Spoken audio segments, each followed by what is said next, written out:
저번 영상에서 삼성전자가 3나노 공정에부터 적용하기 시작한 신기술 GAA 얘기를 했습니다. 그렇다면 삼성전자보다 기술이 앞선다는 TSMC는 왜 3나노 공정에 GAA를 도입하지 않았는가? 삼성전자의 전략과 TSMC의 전략은 뭐가 다른지에 대해 살펴보도록 하겠습니다.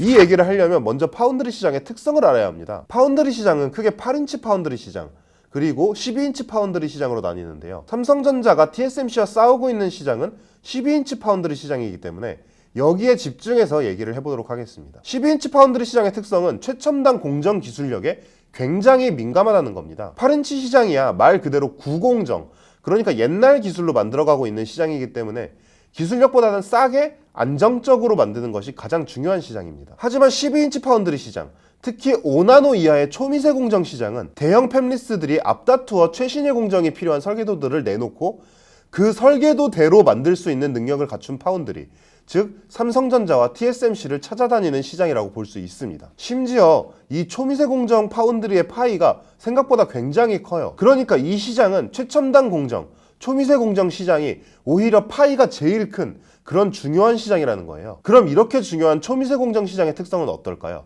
물론 싸게 만드는 것도 중요하지만 가장 중요한 것은 팹리스들이 요구하는 설계대로 얼마나 잘 만들어줄 수 있느냐입니다. 그리고 결국 이건 공정 기술력에서 판가름 나게 되죠. 그렇다면 과연 그 기술력이 어느 정도 되는지는 어떻게 판단할 수 있을까요? 이게 뭐 수치화되는 개념이 아니잖아요.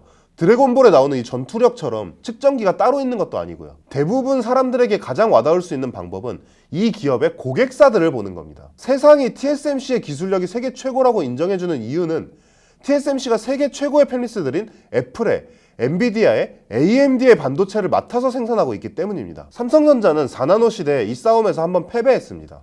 퀄컴, 엔비디아 등의 대형 고객들을 TSMC에게 많이 빼앗겼죠. 그리고 3나노에서도 현재로서는 많은 사람들이 삼성전자의 패배를 예측하고 있습니다. GAA 때문입니다. 과연 왜 TSMC는 3나노의 GAA를 사용하지 않는 걸까요? 지금까지 얘기를 종합해보면 매우 간단합니다.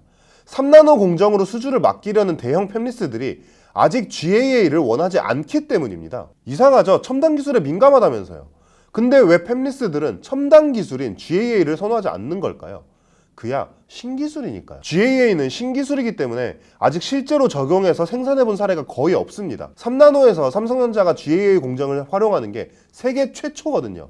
그렇기 때문에 불안할 수밖에 없습니다. TSMC로서는 핀팩 공정으로도 3나노급 반도체를 만들어낼 수 있다면 굳이 모험을 할 필요가 없는 상황인 거죠. 파운드리는 팹리스들의 주문을 받아서 생산하는 사업이고, 팹리스들이 신기술을 사용했지만 안정성이 낮은 파운드리와 기존 공정을 사용해서 안정성이 높은 파운드리, 이 둘 중에 어디를 선택할지 생각해보면 TSMC의 전략이 충분히 이해가 갑니다. 그렇다면 삼성전자는 왜 GAA 공정을 도입한 걸까요? 그야 2나노 공정부터는 도저히 핀펫으로는 반도체를 만들어 볼래야 볼 수가 없으니까요. 실제로 TSMC 역시 2나노부터는 핀펫 공정이 아니라 GAA 공정으로 생산하겠다고 얘기하고 있어요. 그러니까 삼성은 이런 생각인 거죠. 어차피 2나노부터는 GAA를 써야 되는데 그때 돼서 갑자기 쓰기 시작하면 아무래도 좀 시행착오가 있지 않겠냐. 그러니까 우리는 3나노부터 먼저 GAA로 간다. 삼성전자의 예상이 맞아떨어진다면 2나노부터는 완전히 국면이 전환됩니다. 아까 질문을 조금 바꿔서 다시 여쭤볼게요. 3나노부터 GAA를 적용해서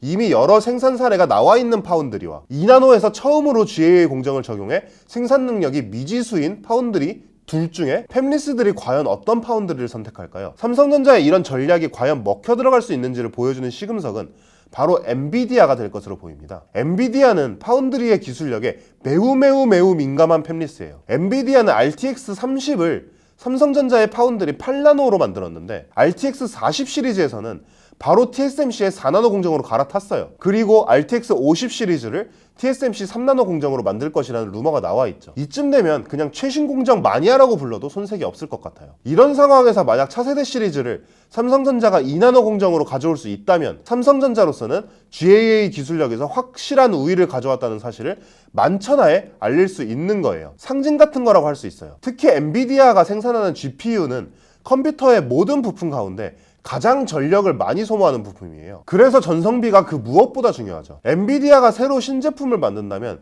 GAA 기술을 통해 전력 소모를 줄이고 성능을 개선한 2나노 공정을 선택할 가능성이 매우 높아요. 그리고 3나노부터 이 공정을 적용해서 반도체를 생산해온 삼성전자는 2나노에서는 TSMC보다 비교 우위를 확보하게 될 거고, 그럼 그동안 RTX 40 시리즈부터 TSMC의 고객이 됐던 엔비디아를 다시 삼성 파운드리의 품으로 데려올 수 있게 되겠죠. 지금까지 한 이야기를 종합해보면 결국 삼성전자는 확실하게 2나노를 TSMC를 넘어설 수 있는 승부처로 보고 있다는 걸 알 수 있어요. 과연 삼성전자의 원대한 계획은 성공할 수 있을까요? 그리고 GAA 말고 삼성전자의 다른 강점은, 또 TSMC의 다른 약점은 없을까요? 다음 영상에서는 바로 그 얘기를 해보도록 하겠습니다.